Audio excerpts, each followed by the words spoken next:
بسم اللہ الرحمن الرحیم۔ السلام علیکم ویورز حاضرین، میں ہوں آپ کا ہوسٹ رانا وسیم اور آپ دیکھ رہے ہیں ہسٹری آف راجپوت۔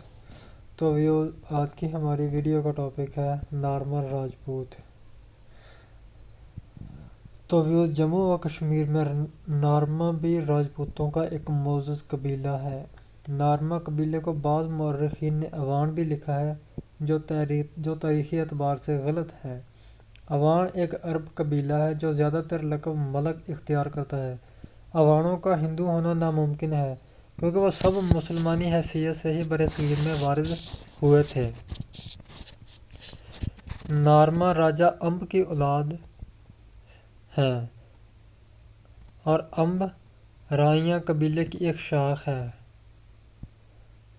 راجہ امب جموں کے علاقے اکنور کا حاکم تھا۔ اس راجہ کی 20ویں پشت میں راجہ جگ دیو تھا، جس کے بیٹے کا نام نور نارم تھا۔ اسی راجہ نور نارم کی اولاد نارما مشہور ہوئی۔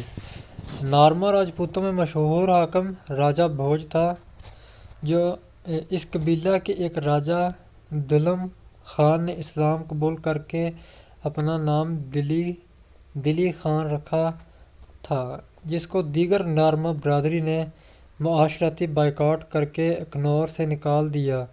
وہاں سے یہ پونچھ آ گیا۔ پونچھ کے علاقے میں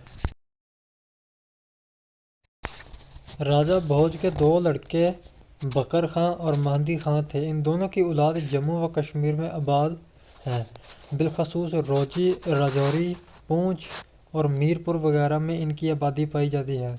جہاں تک راکم کی معلومات ہے، اس قبیلے کے زیادہ تر لوگ راجہ کا لقب اختیار کرتے ہیں۔ علاقہ کے دیگر راجپوتوں کے ساتھ رشتے ناطے کرتے ہیں۔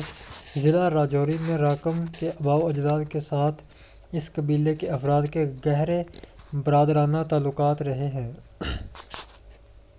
والد بزرگوار کے بچپن میں بہترین دوست جناب راجہ محمد اسلم صاحب، جو آج کل وزیر آباد میں رہائش پذیر ہیں، کا تعلق بھی اسی نارما راجپوت قبیلے سے ہے۔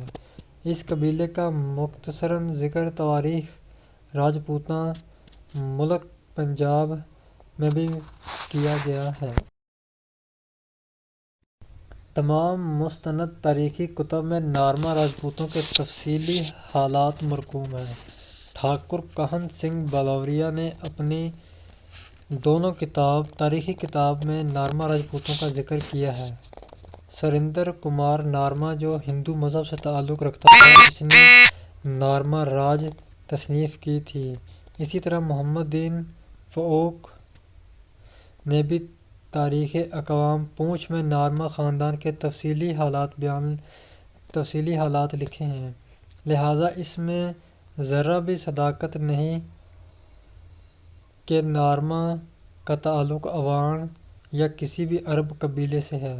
نہ جانے کیوں آزاد کشمیر کے بعض علاقوں میں یہ غلط فہمی یا مغالطہ پیدا کیا گیا ہے کہ اس سے قبل خاندان سلیہ کے ضمن میں بھی کچھ تحریر کیا جا چکا ہے کہ دوسری اقوام عرب ہوں یا غیر عرب میں داخلہ لینا کس قدر قبیح اور ذلیل حرکت ہے۔ اپنے باپ دادا کو تبدیل کرنا عزت و وقار کے منافی ہوتا ہے۔ کسی نے اگر اس گھٹیا حرکت کا مظاہرہ ضروری ہی کرنا ہے تو وہ چپ چاپ کر گزرے، کیونکہ خواہ مخواہ پورے قبیلے کا نام لے کر بھولے بھالے لوگوں کو گمراہ کیا جاتا ہے۔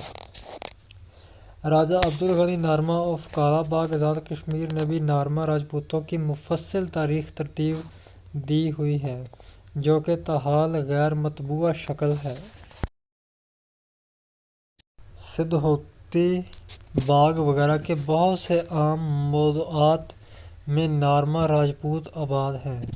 اسی طرح میر پور، اکنور علاقہ جموں میں بھی ان کی آبادی ہے۔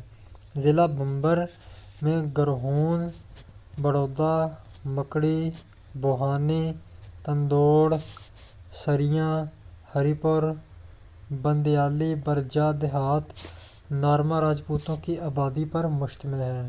ضلع کوٹلی میں بھی موضع پنجن اور موضع پلابل بھی یہی لوگ آباد ہیں، یعنی وہاں بھی یہ لوگ آباد ہیں۔ ماضی میں فیض طلب خاں، سفید پوش و جاگیردار سید محمد خاں، صوبیدار سیف علی خاں، چودھری رحمت علی خاں، یہ کچھ لوگوں کا ذکر کیا ہے۔ قابل ذکر نارمر شخصیات ہیں۔ سرائے عالمگیر کے قریب گاؤں فتح پور پرانی میں بھی مکمل طور پر نارمر راجپوت ہی آباد ہیں۔ یہ پاکستان کے کچھ علاقوں کے نام لے رہے ہیں۔ کفل گڑھ ضلع باغ میں مولوی محمد عبداللہ خان، مولوی محمد اسماعیل خان فاضل دیوبندی، میر عالم خان فاضل دیوبندی اور مولوی محمد دین خان معروف تھے۔ ضلع باغ کے نارما دیہات: کفل گڑھ، لودر، مندری، سار منڈل، یہٹی، جڑ، لپسی، واجھولا، نکی کیر، دودم کوٹ، سری، اویڑا، دندہار، چھتر۔ اقوام پونچھ میں نارمر راجپوتوں کی شخصیات اور دیہات وغیرہ کی تفصیل درجہ ذیل کی گئی ہے۔ بلا شبہ نارمر راجپوتوں کا ایک معروف قبیلہ ہے۔ تو ویوز، آج کی ہماری ویڈیو آپ کو کیسی لگی کمنٹ باکس میں ہمیں کمنٹ کریں اور اگلی ویڈیو تک اجازت دیں۔ السلام علیکم ورحمۃ اللہ وبرکاتہ۔